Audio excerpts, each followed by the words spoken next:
Selamat petang, salam sejahtera. Isu hangat petang ini, Anwar fail tuntutan balas terhadap Saman Yusuf. Berita sepenuhnya. Ketua Pembangkang Anwar Ibrahim menolak dakwaan tuduhan salah laku seksual terhadapnya yang dikaitkan dengan Muhammad Yusuf Raute dan menyifatkan tuduhan itu palsu dan direka. Dalam pernyataan pembelaan dan tuntutan balas yang dikemukakan semalam terhadap Saman Yusuf, Anwar berpendapat bahawa serangan seksual yang didakwa tidak mungkin berlaku kerana ahli Parlimen Port Dickson itu melayan keluarga dan rakan di kediamannya Bukit Segambut ketika kejadian didakwa berlaku.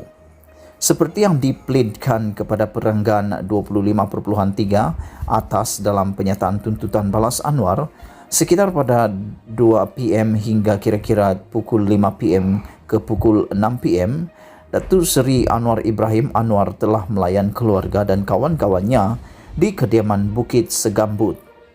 Dalam keadaan itu, Datuk Seri Anwar Ibrahim menyatakan bahawa pernyataan-pernyataan Yusuf di perenggan 16 hingga 24, pernyataan tuntutan Yusuf terhadap Saman itu adalah palsu sama sekali dan direka. Kata Presiden PKR itu dalam tuntutan balas yang difailkan di Mahkamah Tinggi Kuala Lumpur semalam. Pada Julai tahun ini, Yusuf mengemukakan saman sivil dengan mendakwa bahawa dia menjadi mangsa salah laku seksual oleh Anwar pada Oktober 2018.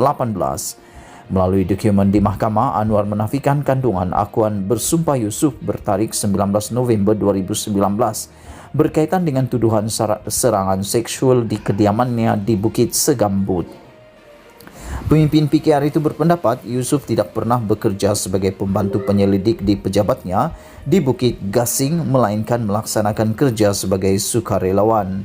Yusuf yang mengaku pernah menjadi pembantu penyelidik Anwar mendapat perhatian pada tahun 2019 apabila dia mengaku pada sidang medianya pada 3 Disember tahun yang sama bahawa dia diserang secara seksual oleh Anwar. Yusuf bergantung pada akuan bersumpah yang dibuatnya pada sidang media tersebut. Tuduhan untuk halang Anwar jadi Perdana Menteri.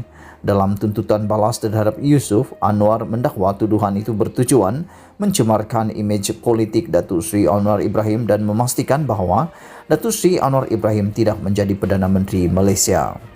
Presiden PKR itu berpendapat tuduhan tersebut dibuat tepat menjelang Kongres Nasional PKR ke-14 di Melaka pada Disember 2019 semasa isu peralihan kuasa antara Perdana Menteri ketika itu, Dr. Mahathir Mohamad kepada Anwar.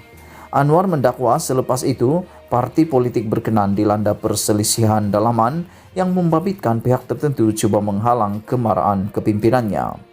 Anggota Parlimen Port Dickson itu mempersoalkan mengapa Yusuf mengambil masa lebih 1 tahun setelah insiden serangan seksual yang didakwanya melalui akuan bersumpah bertarikh 19 November 2019, iaitu kira-kira 2 minggu sebelum Kongres PKR.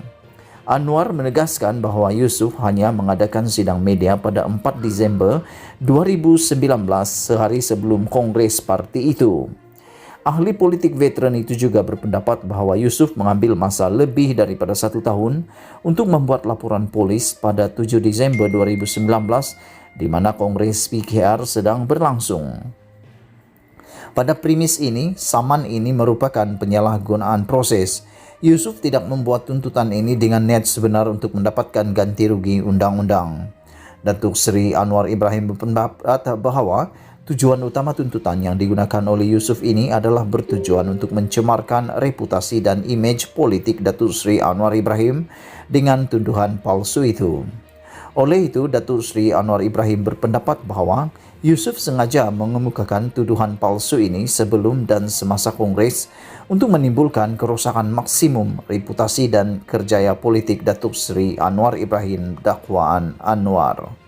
Melalui tuntutan balas itu, dia menuntut daripada Yusuf ganti rugi umum, ganti rugi teruk, ganti rugi teladan, faedah, kos dan relief lain yang dianggap wajar oleh mahkamah. Anwar diwakili oleh peguam dari firma undang-undang Tetuan Jeffrey Lee, manakala Yusuf diwakili peguam dari Tetuan Abdul Halim Ushad and Associate. Malaysia kini sedang berusaha untuk menghubungi pihak terbabit untuk mendapatkan respon berhubung perkara itu. Menurut kertas kausa dalam talian di SE Court Services.kehakiman.gov.my, Pengurusan kes di hadapan pendaftar Mahkamah Tinggi Kuala Lumpur ditetapkan pada 29 Oktober. Berita penuh dari malaysiakini.com dipetik dari Info Rakyat. Sekian isu hangat petang ini. Jangan lupa tekan butang subscribe dan kita jumpa lagi. Bye-bye.